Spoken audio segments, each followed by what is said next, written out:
Guys, oh, I just really need a holiday. Hey, let me paint a picture for you. So we're about to leave like today. I'll give you logistics in a minute. Happy Monday, by the way. But I just, when everything gets to a head and you're like, I just need to throw any means of being contactable into the fire. Just need to be in. Honestly, I'm craving a Vipassana. I don't know how many of you guys have been around since I went in and did the 10-day silent meditation retreat, which did become a big part of my personality. And I stand by that because it was one of the most difficult at the time, difficult things I've ever done. This was pre-children. This was pre very, very loud life. What I would give for a 10-day silent retreat where they take my phone and they take everything away from me. What I would give for that right now. Oh my God. When I was 29, I was like, that sounds like hell. That sounds so hard. And now here I am at almost 37 going, give me that, please. I literally, I have, it's part of, let me just adjust my camera there.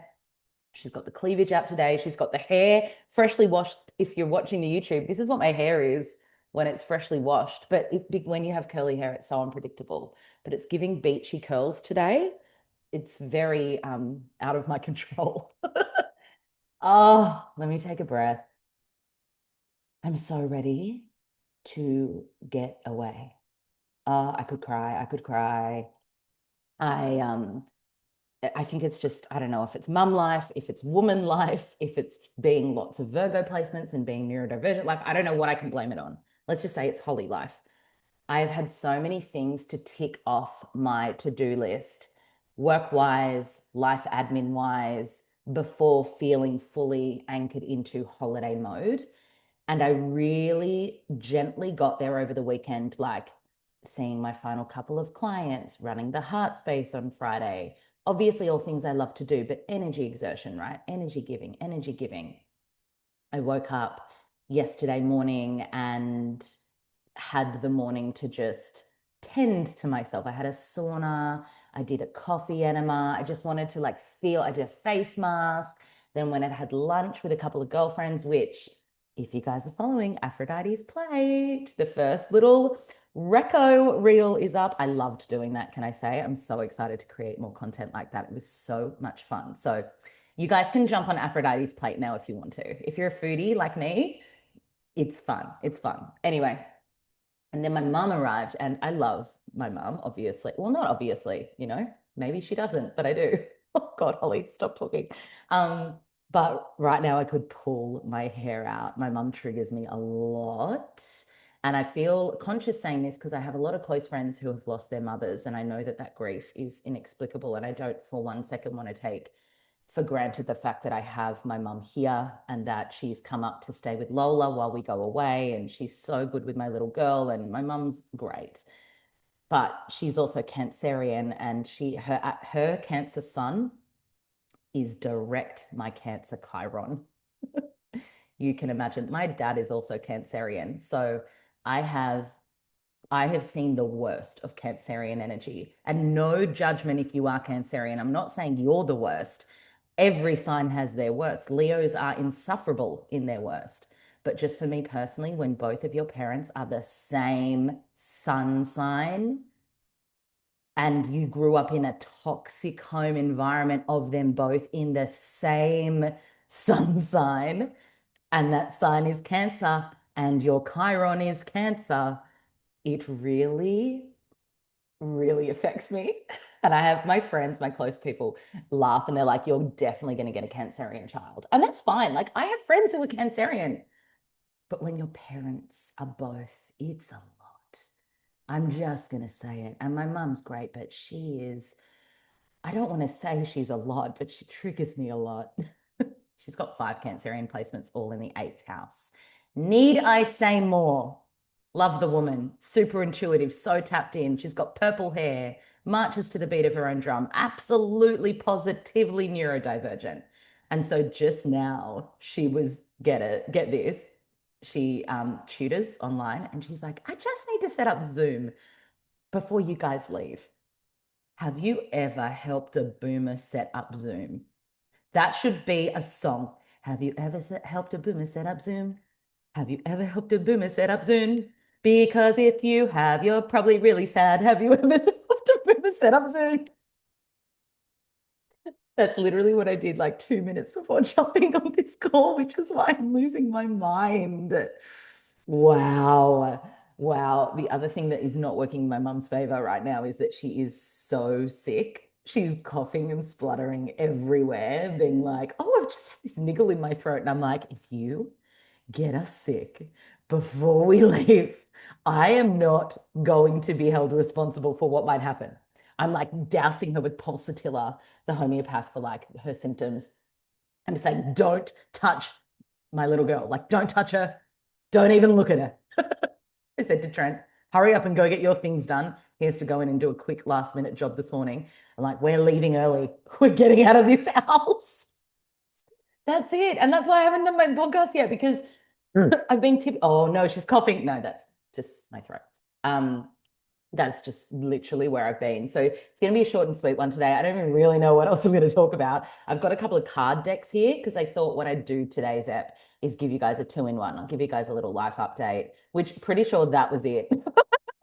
Give you guys a little life update. I'll pull you guys some cards, and then I'll call it a day. I've got my email deleted. Gmail is off of my phone. Oh, I checked it again last minute this morning. I can't help myself, but I'm not taking my laptop. And this was never the plan with this trip. This trip for us, let's talk holidays. We've not had a holiday as a family, the three of us. It's in 2 years. The last time we went on holiday was, yeah, almost exactly 2 years ago. We went to Bali because friends of ours were getting married over there. And truth be told, I love Bali. I've been to Bali many a time. I've run a retreat in Bali. Like I think Bali, one of the mountains that I work with, Apu Agung, is the most beautiful mountain, the mountain of the gods. Bali is the island of the gods, and it's the heart chakra. It's the heart center of the world. But the last time I went, I didn't actually really want to go, other than the fact of course, I wanted to go to my friend's wedding. I would have preferred to have gone to somewhere like Fiji, where you don't have to do anything. You just stop, drop, flop. Like that's the plan this trip around. But last time I was in Bali, I was so saddened by just what's happening, the dilution of the culture over there, the literal filth and rubbish, the burning of the rubbish, the toxicity in the air, the high rise. Oh, I actually was asked by Mamma Mia to write an article when I was over there about like my top tips when you visit Bali, and I declined. And that was a paid article. And I said, no, I can't encourage people to visit here. It's saturated by tourists. And I feel like if you live there, of course, that's a different story. But I just get really sad about what's happening over there. Um, yeah, I have no answers. Obviously, I'm not anywhere connected to the Balinese culture, but I did speak to our driver on the way back to the airport when we were flying out, and I said, I'm just curious around how this increase in tourism has impacted your quality of life, because obviously there's that double-edged sword of like economically they would be, you'd assume, making more money, but he was saying that it's the worst thing that he's seen ever happen to the island, this increase in tourists and the increase in rubbish because they don't have a rubbish system. I don't know the technical term for that. So what's happening to them, even like just from an ecological standpoint? Yeah. Anyway, I don't even know why I was on a Bali tangent there, but I think that's where a lot of people go. Let's go to Bali, let's get a villa. It's cheap, it's well, XYZ. But for me, I always have loved Fiji. I have been twice in my life. The first time Trent and I went, we were 20, it was 2013, we were 23. And there was this island called Paradise Cove, and it had just opened, and we got this incredible deal. I don't know how we managed to do this. Like the next year, we went to rebook, and it was like 10 times what we paid when we first booked. I think it was like an opening special. And we caught a seaplane over to this private island, and we had like one of the little like villas on the beach, and it was just a totally private island. It was amazing. And then the second time I went with my friend Tegan for a retreat she was speaking at, and she could bring a plus one, and she brought me, which was great. And we stayed at the Intercontinental that time, and I would have been, it was also that would have been 2018, I think, 5 years later. So Fiji has always been front of my mind as a family to go, because I know it's one of those beautiful tropical, you get the island holiday, but you don't do anything. And that is what I'm so excited for. Forced doing nothing.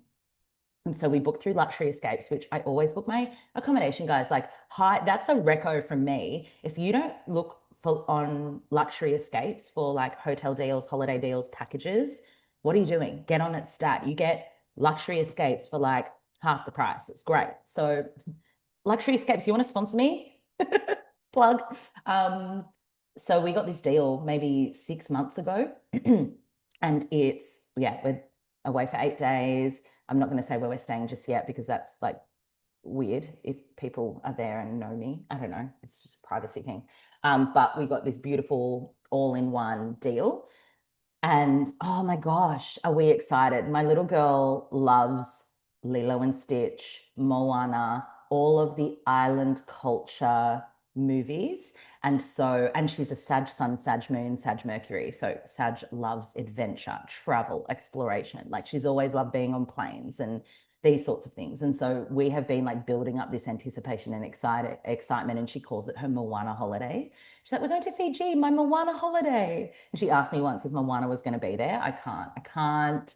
And I'm just so excited to see and experience this trip and a new culture through her eyes, especially at the age she's at, 4.5. Like they're very aware and they have comprehension. Like when we went to Bali, she was only 2, so it was different.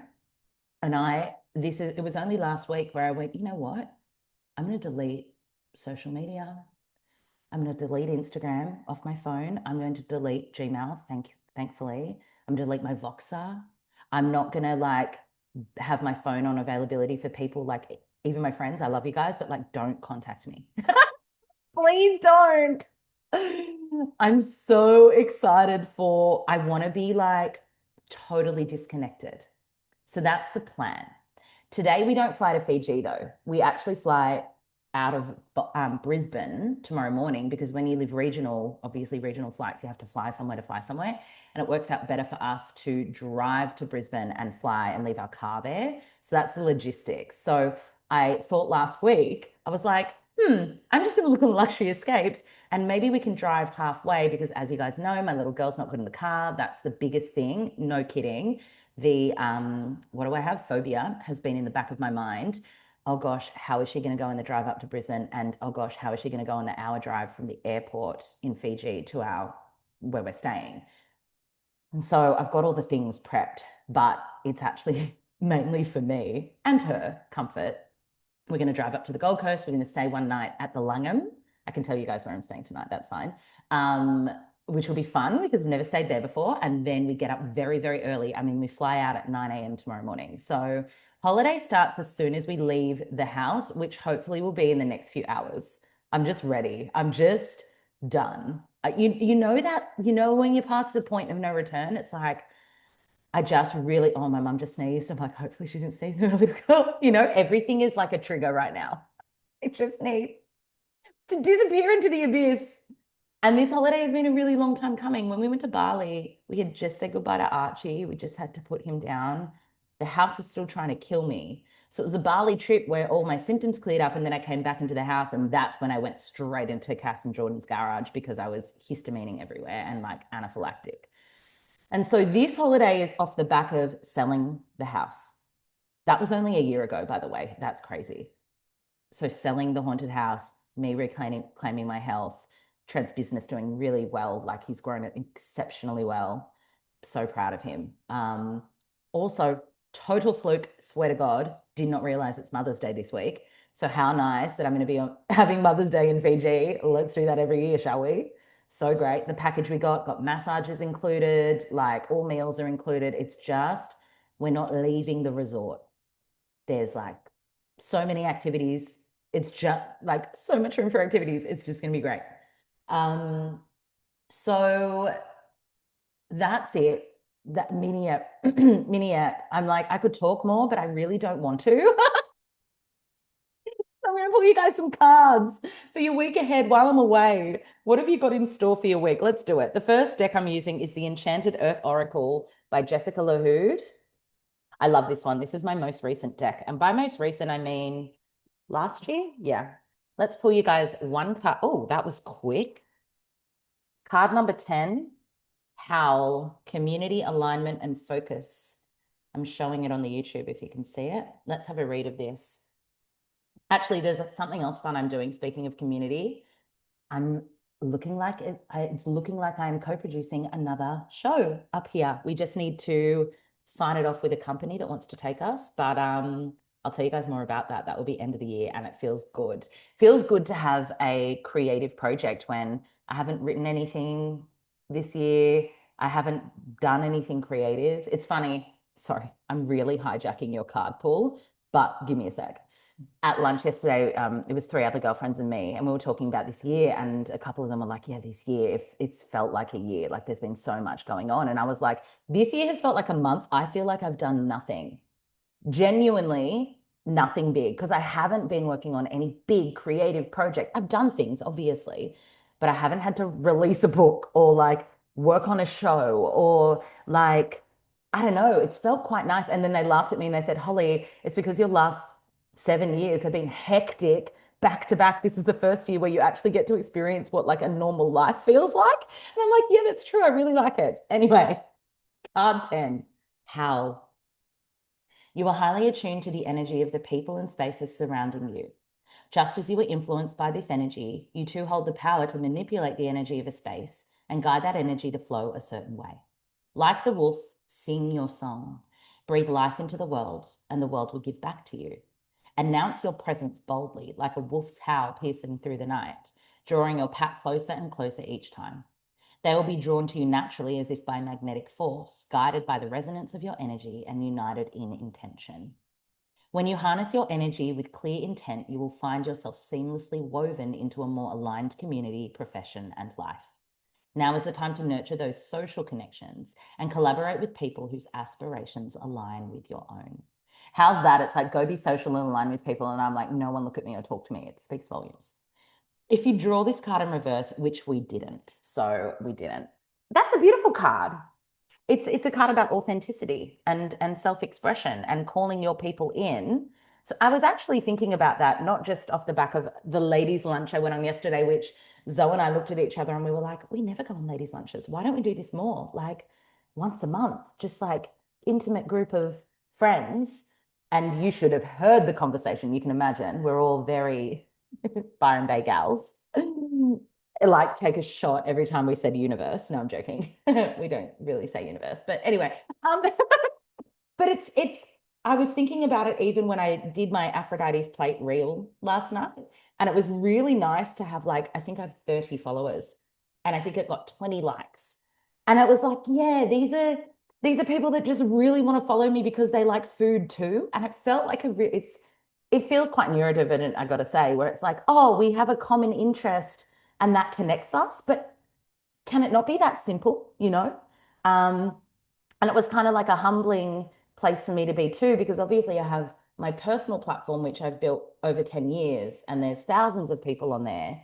And then to have this like little micro platform that I'm doing for the joy and the fun, trusting that community that gets it will find me there. It feels like that's kind of the nature of the card is like, it doesn't have to be all bells and whistles and fancy. Yeah, just lean into what brings you joy and your people will find you. It's magnetic. Second card is from the Gaia Oracle. This is one of my oldest decks. Toni, Carmine, Salerno. He does some beautiful decks. Oh, card number 22. I know about you. Sacred Journey, Life Cycles, Family, classic, and Transformation. Beautiful illustrations. Let's have a read of card number 22. Life is a physical journey through time and space, yet it is also a spiritual journey that transcends both time and space. It's giving what's the vibe last week. Physically, we are born of the earth, and to the earth we shall return. Yet spiritually, we are never born and we never die. We never come and we never leave. This card reminds you that we are each so much more than our physical realities. All right, we're going there. In fact, from our soul's perspective, this current life is just one page in a never-ending book, which is the eternal story of life. We are all characters in a play, and we've each chosen different roles. Your family is a central part of this journey. Each member plays their respective roles, each member your co-star and partner. Each play is designed for maximum dramatic effect, Otherwise, it would all get very boring. In effect, we are all actors and we are each required to play our roles well. It is through our human drama we expand our understanding of love. The different roles we play and the people we encounter help us to grow. Through drama, we come to understand just how sacred life is. Thank your soul for the journey. And the affirmation is the role I play in this life is transient. I am, in essence, a being of light. My family members are some of my greatest teachers. All human drama helps me expand my awareness of love. My soul is not confined by time and space. Okay, wow. A few things. Firstly, I know it's Mother's Day this week, and that will be quite an activating time for many of us. The reason that I know that deeply is I mean, I understand it from the Father's Day lens, having been estranged from my father for a couple of years and the grief that comes up when that time rolls around, and at the same time witnessing the beauty and love of Trent as a father and that polarity. So I can assume that if you have a strained relationship with your mother, if you have a challenging relationship with your mother, if you're estranged from your mother in any way or your mother figure, if your mother has passed away, if you're grieving your mother, if you're wanting to become a mother, this day, this week is very, very charged and loaded for many of us. Majority of us in some way, I would assume.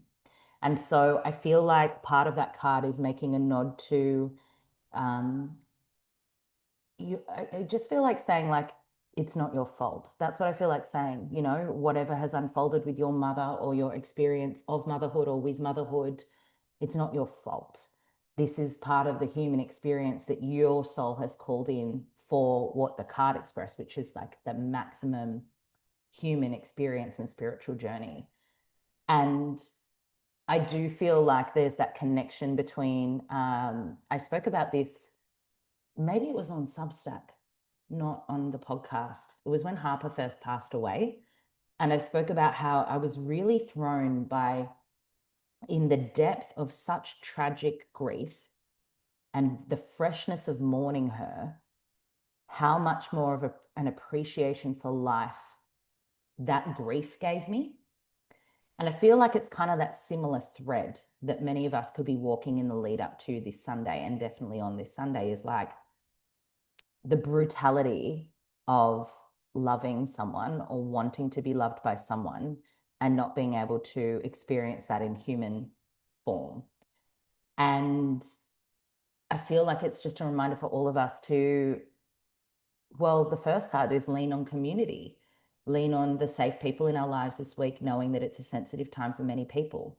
If Mother's Day isn't a triggering day for you, perhaps it's an opportunity for you to reach out to someone in your life you know it will be, someone who is grieving their mother, who has lost their mother, someone who is on their own motherhood journey in some way that's been challenging, someone who is grieving a child. Like, this is actually a time where, you know, we ask for the village around us, and, you know, the mothers the mothers need this village of support and check-in and love. So, and that's not just the mothers, it's anyone who has a mother and has a strained relationship with their mother in some way. So I'm thinking of you all. I'm sending you all so much love. It's taken a turn, hasn't it? Interesting, because I started the episode whinging about my mum and the fact that she's got a cold and she needed my help with Zoom. And now I'm like, oh my God, Holly, like fucking go eat some humble pie and give her, no, I'm not going to give her a hug. I don't want to get sick. But give her love, because yeah, especially when you're in this, I know a lot of you are the same age demographic as me, the millennial era. Like, it's confronting watching our parents and grandparents, if you're lucky enough to still have them around, like age. That's confronting.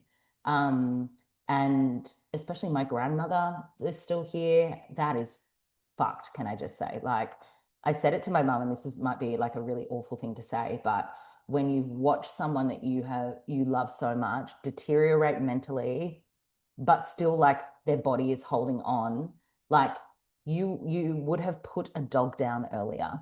Horrible thing to say, but truthfully, why are we allowing our loved ones so much suffering? My grandmother would be mortified seeing herself in the state that she's in. It makes me really want to cry. How do we even get here? How did I get here? Oh, just reach out to someone who needs some love this Mother's Day. That's the takeaway for the episode this week. I'm going to reach out to my grandma from Fiji. Oh my God, imagine. Bulla grandma. She's like, oh, that's dark humor. Okay, got to stop. I love you guys very much. That was a really tangenty episode. Now, this is one more box tick. I'm going to go get my thyroid blood test because I couldn't do it last week. They were running late. And then we're going to get in the car and road trip it on up and start the holiday. And I'm going to delete Instagram. I haven't deleted Instagram from my phone in like years, I reckon. Probably since Vipassana, maybe. Anyway, I love you all. Oh, I've scheduled an episode for next Monday, so that's coming out. You don't have to worry about that. And then I'll be back in your ears likely second half of next week. It'll be really cool to unpack just as a projector who is meant to wait for invitations and kind of be a little bit more mysterious than I am, especially a 3-5 projector. What comes through or like what my experience is. Like I'm going to go buy a journal now too and just write the whole time I'm away. Like what comes up for me while I'm away. So I'll definitely have a really juicy recap on the other side of this trip. I love you all very much. Sorry for the rogue. Like it went dark, then light, then there was a weird one today. I take full responsibility for that. Love you all. I'll be back in your ears next week. Bye.